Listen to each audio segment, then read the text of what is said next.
कुठल्या जुन्या घरात आहे तसंच राहायचं काय डेव्हलप अजिबात नाही आमचीला काय फंड येतोय कोणाला विचारायला गेले की त्यांनी काय म्हणतात आम्हाला काय सांगत नाही एमपी तेवढं विचारू शकतात दुसरं कोण विचारू शकत नाही तुम्ही अख्ख्या वेळेला आजचं एकदा व्हिजिट करून नाही म्हणजे याला पण बऱ्याच वेळा म्हणजे विचारलं झालं नाही आणि दुसरी गोष्ट म्हणजे कानापूर तालुका हात तालुका आहे गव्हर्नमेंट करायला पाहिजे कारण एवढी समस्या आहे की आमचा एक भाग आहे सगळं व्यापार चालू आहे जास्ती ते आमच्या जातीचे व्यापारी होऊन मोडचे टाकते आणि सगळं फसवापस गव्हर्नमेंटला खरेदी करावं सगळे ते एमपी दुसऱ्या राज्यात खरेदी होत आहे आमच्या तालुक्यात पण ते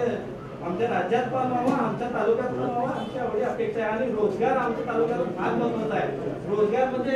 एवढी मुलं झाली आहे रोजगार तुम्ही कृपा करून कुठला तरी रोजगार बऱ्याच वेळा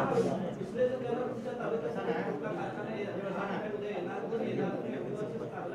आता तरी कृपा करून एवढा रोजगार व्यवस्था आमच्या विकासासाठी करावा आम्ही सगळे आलेलो 12 पासून आम्ही त्रास खात आहे आज कितीतरी म्हणजे 14 वर्ष वनवास भोगत आहे मी रामासह आम्ही वनवास भोगत आहे आता आजपर्यंत आमचं अजून काही पण झालेलं नाही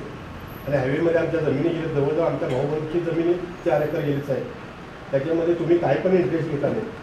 तुमच्याकडे आलेलो आम्ही हेमंत साहेबांबरोबर तुम्ही पण आलेलो हायवेला ऑफिसला त्याच्यानंतर आमचं काही पण इम्प्रूव्ह झालं नाही आम्ही अजून तसंच खात आहे आणि आम्हाला एवढा लॉस झालेला आहे की 12 वर्ष आम्ही पूर्ण लॉस सोसत आहे अशी परिस्थिती झाली आहे आणि एक म्हणजे तुम्ही 10 वर्ष आमच्या तालुक्यामध्ये सुद्धा कुठलं कार्य बी केलं नाही साहेब काहीतरी कार्य करायला पाहिजे होतं आम्ही ह्या जनतेने निवडून दिलं म्हणजे तुम्हाला थोडं तरी येऊन बघायला पाहिजे होतं तालुक्यामध्ये एकदा दोनदा तरी येऊन सभा घेऊन काहीतरी करायला पाहिजे होतं कार्य ते कार्य झालेलं नाही कारण एकदा तुमच्यावर आम्ही तालुक्याची जबाबदारी दिलेली असते त्यावेळेला तुम्ही काहीतरी आम्हाला कार्यकर्त्यांना सांगून तुम्ही काहीतरी कार्य करायला पाहिजे तर काहीच कार्य केलं नाही तर काय उपयोग होत नाही त्यासाठी ह्याच्या पुढं सगळे कार्यकर्ते आहेत तिथं बसलेले आहेत वरती ते काय सांगतील ते आम्ही आदेश पाळतोय परंतु त्या प्रमाणात कार्य व्हायला पाहिजे एवढी आमची इच्छा आहे असिस्टेंट्स यारादारना ಅವ್ರು चेंज ಮಾಡಬೇಕು ಯಾಕಂದ್ರೆ आधा अधिक काम वो करते हैं लेकिन वो एक्सेसिबल नहीं है कुछ भी बोलेंगे तो उसका रिस्पांस वापस नहीं मिलता है और जो काम नहीं हो रहा है वो बोल रहे हैं उसके लिए तो आप एक्सप्लेनेशन दे सकते हैं लेकिन मेजॉरिटी अभी आंगड़ी साहब थे या तो वहाँ जाके यहाँ पे कार्यकर्ताओं को मालूम है कि हाउ दे रिस्पॉन्ड विद कार्यकर्ता तो स्टाइल ऑफ फंक्शनिंग में आपके बदल होना बहुत ज़रूरी है शिरसी में आके हर एक आदमी आपको नहीं मिल सकता अगर रिस्पॉन्सिव आपका एडमिनिस्ट्रेटिव सेटअप है तो बहुत से काम हो जाएंगे ऐसे लगता है क्योंकि इधर खानापुर तालुका में 256 आपको सब मालूम है कि परिस्थितियाँ क्या है और अगर आपका फंड इतना रिलीज हुआ है तो उसके बारे में भी लोगों को कुछ भी मालूम नहीं है कि खानापुर तालुका के लिए एमपी फंड या एमपी के माध्यम से कितना फंड अभी गए 5 साल में आया है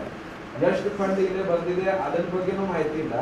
ಆಮೇಲೆ communication gap that is the biggest problem otherwise Hindutva ಬಗ್ಗೆ ಯಾವುದು ಪ್ರಾಬ್ಲಮ್ ಇಲ್ಲ